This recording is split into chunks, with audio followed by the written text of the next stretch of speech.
Welcome to Creative Pages with Catherine. I'm Catherine, and it's time for our next sketch from our 101 Scrapbooking Sketches and Ideas book. I'm going to be working from page 84, and I'm going to be using our Wide Open Places collection. If you don't have the sketch booklet, it's okay. I will be linking the original blog post in the description box below this video, and you can get that information from there.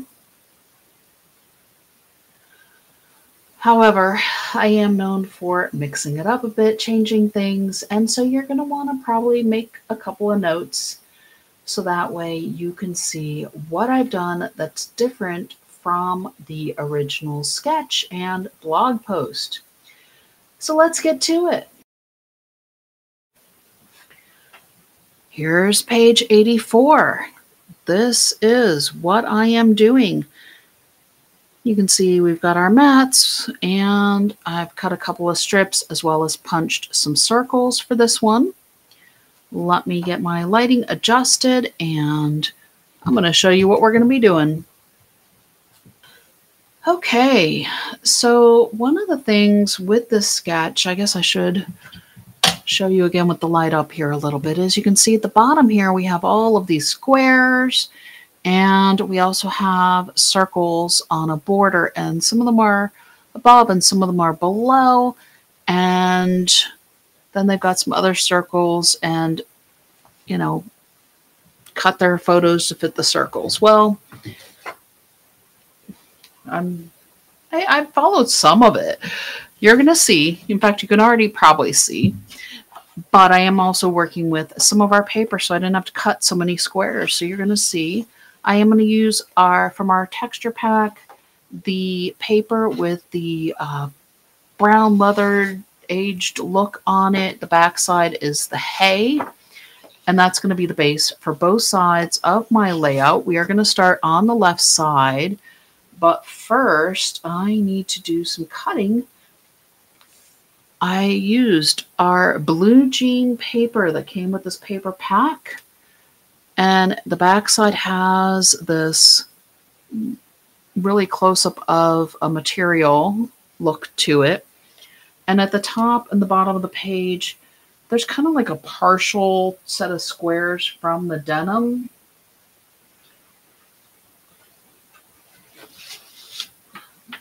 The rest of the page has larger squares to it. And so I went ahead and I just cut off an inch from the top and the bottom, and it worked out perfectly. I mean, it's kind of directional, but not really. But that's what's going to go along the bottom of our page to mimic those squares that's in the original sketch. And then I took some of our, well, you can see I took a lot of it. The paper that has the border kind of look on the back of it with the light dainty floral in the green color. I punched 10 circles with our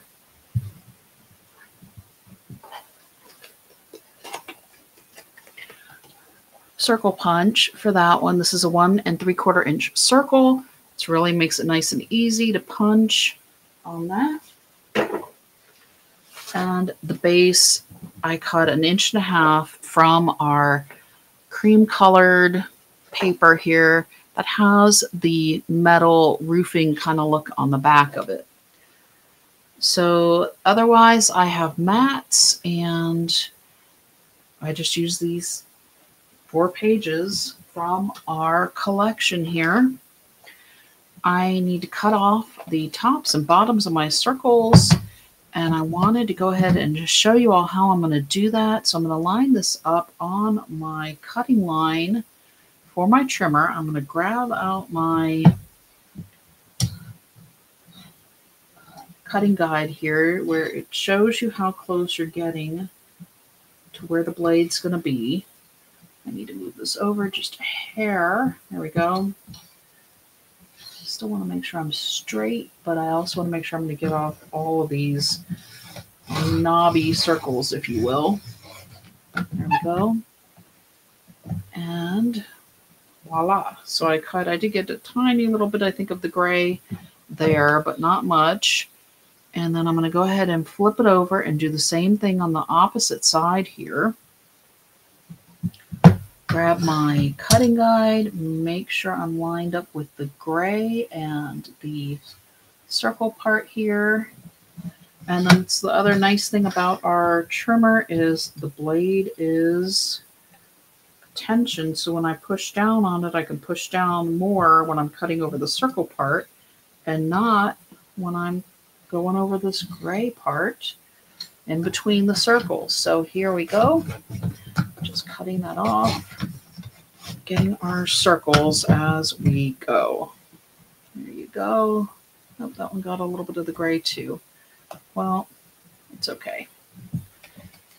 We can fix that. That's what scissors are for. And, you know, I could actually put it back in the trimmer and take the rest of the 1/16 of an inch or whatever it is that I went over, but I'm just going to take my scissors and take it off, and this will just go down towards the bottom. So there we go. There's our circles cut down, kind of like how it was on the sketch. And I'm going to go ahead and do the same thing on the other side.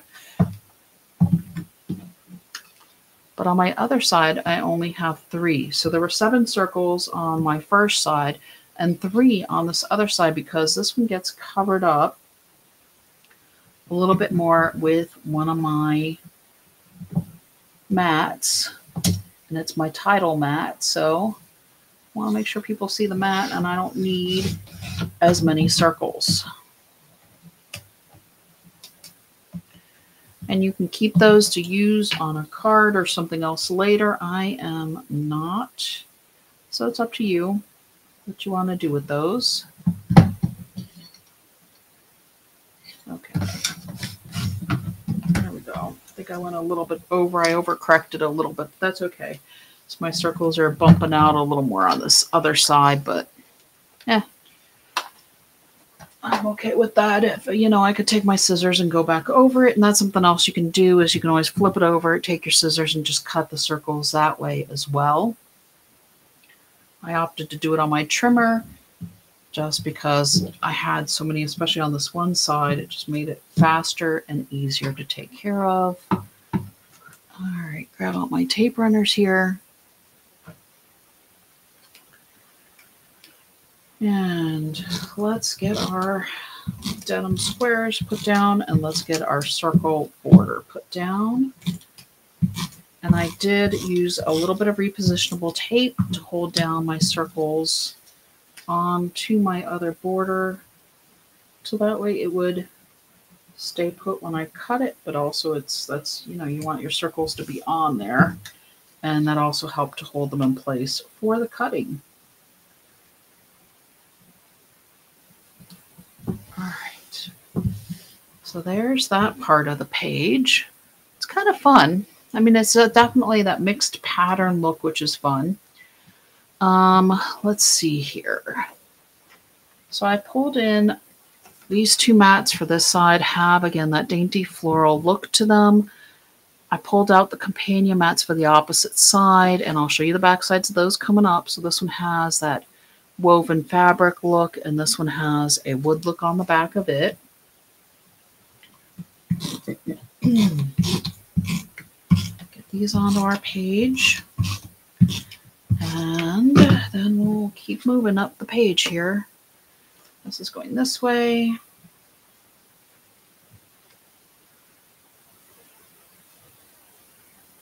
I'm putting about a 1/2 inch from the bottom here. So I got a little bit of a extra shred of paper there. This one is going to go this way. And again, I'll leave about a 1/2 inch as well.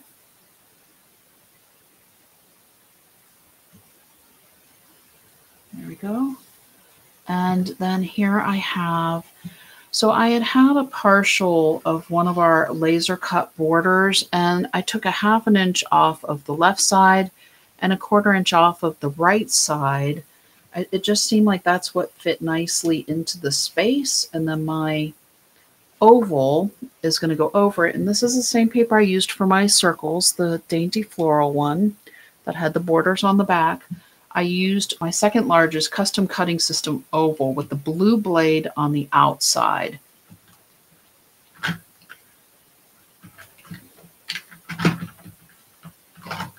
So this is what the blue blade looks like. You want to make sure you put both of your pegs into the track, line it up, and then cut around, making sure you're within the edges of the paper. And then you get a really nice oval. And I opted to do the oval instead of the circle, A, because I could keep it with a larger photo, and B, it kind of goes with our journal box. And you'll see on the other side, we'll have an oval too. And that way you have options as far as which one you want to use for a journal box. The paper matches. We still have that circular look. And it just flowed for me. So let me get this guy down first. Our laser cut borders are double-sided. So I like the side with the orange better because it matches our page a little bit more. Go figure. And here's our oval. And so, like I said, our original sketch had the circles, but it had much smaller circles. And with this one, you're going to cut your photo with your green blade, unless you have a lot more you want to take off your photo, and then you can use your red blade on the outside of that same oval. The blue blade goes furthest from the template, then the green, then the red. So you'll have plenty of space to do. If you use the red, you'll have about a 1/4 of an inch border all the way around on your photo showing this pattern. So that's it for our left side of the page. I think it works nicely. Let's get the right side of our page going. And again, we've got our denim and our circle border to go down first.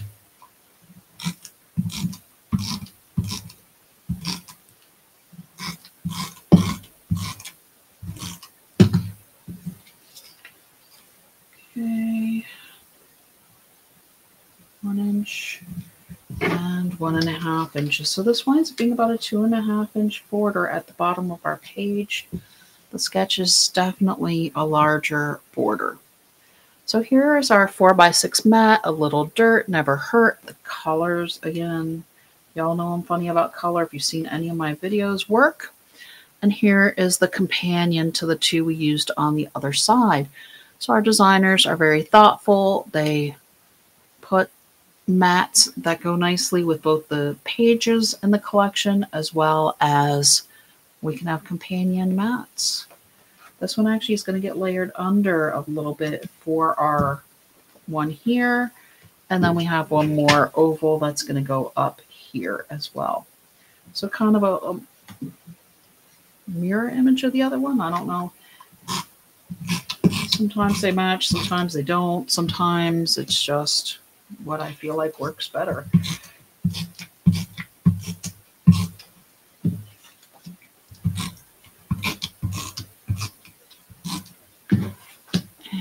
Might as well get tape on everything while I'm taping things here. And we're going to go ahead and place this one first. This one goes above our circle thing by about a 1/2 inch again. And you can measure it if you want. That's not me, so that I'm not doing the measuring. This one is going to go up higher. Again, I'm going to give it about a 1/2 inch. Lightly, I'm not really actually pressing those down yet because I know I need to place my other mat on the bottom, my title mat. And you could easily use some stickers as well if that's what you have left from this collection. I believe the papers are the only thing left at the time I'm filming this. So if you don't have the papers, you can grab some more of those, and you can easily use this green floral in place of the mats as well, and then add a sticker or one of your textured pages here, or you can continue your border through it. So I always try to give you all options and ideas of what you can do if you don't have what I have. But I had the mats, go figure. You know, I love the mats. I think I'd bought 2 mat packs for this collection. So, you know, like to use the mats, make the papers work for us when I can. So here we go. Here's our 2 pages side by side. And let me grab out our sketch again so you can see how I did with my interpretation. Again, like I said, I feel like this one's probably going to be my journal box since I did cover this corner. So I'm probably going to wind up journaling in this one and placing a photo here, here, here, here, and here. But it's kind of feels like a simple page, but I think it has a lot of interest and a lot of beauty to it. And we didn't have to cut a whole lot of squares for the bottom of our page because we had the paper that helped us with that. All right, let me get ready for our card. Here are our pieces for our card. Pretty quick and simple on this one. I just really wanted to use up some of my scraps, and I had this extra sticker that just kind of spoke to me. I pulled out my hat sticker as well. One of the things I'm trying to do is challenge myself to use up some of these scraps and also do a card with each one of my sketch challenges to give you all ideas of what to do with your scraps as well. For this card base, I cut it at 4 and for the card base, I cut it at 4 inches by 5 1/4. So our traditional card base is 4 1/4 by 5 1/2. That's what size our blank cards are from our blank card kit. It's a standard A2 card. And since I had this wedge out of it from cutting my oval, I had a piece of paper down here. And this is why you try to cut with purposes so you can use larger pieces of your paper again. And I probably could have cut a little piece to try to wedge in there, but you know what? We're going to leave it, and I worked with it because I wanted to have this. I've left this extra white border here on purpose because I knew I had this corner here. And we're going to put this hat up in the corner a bit and angle it so it looks like it's kind of meant to be that we meant to have this curve up here because we're putting the hat up here. But it wasn't. We had a scrap, needed a use for it, and that's what worked. So I'm going to pull out the center of this one so I can actually get the sticker out because I used the pieces from inside the sticker, but not the wanted part of it. And I thought, wouldn't this just be too cute for a birth announcement? So put in a baby photo here, and it says wanted for being too cute. And you could easily also use it for a pet adoption, although I don't know if the cowboy hat would make as much sense for that. But I just thought, you know, would be one of those really cute cards to use for something like that. So plan to put a photo in here. I think that's the intention of it anyways. You know, you can put your cowboy hat. You don't have to put the cowboy hat. You can find there's some florals and some other stickers that could easily fit in that corner as well.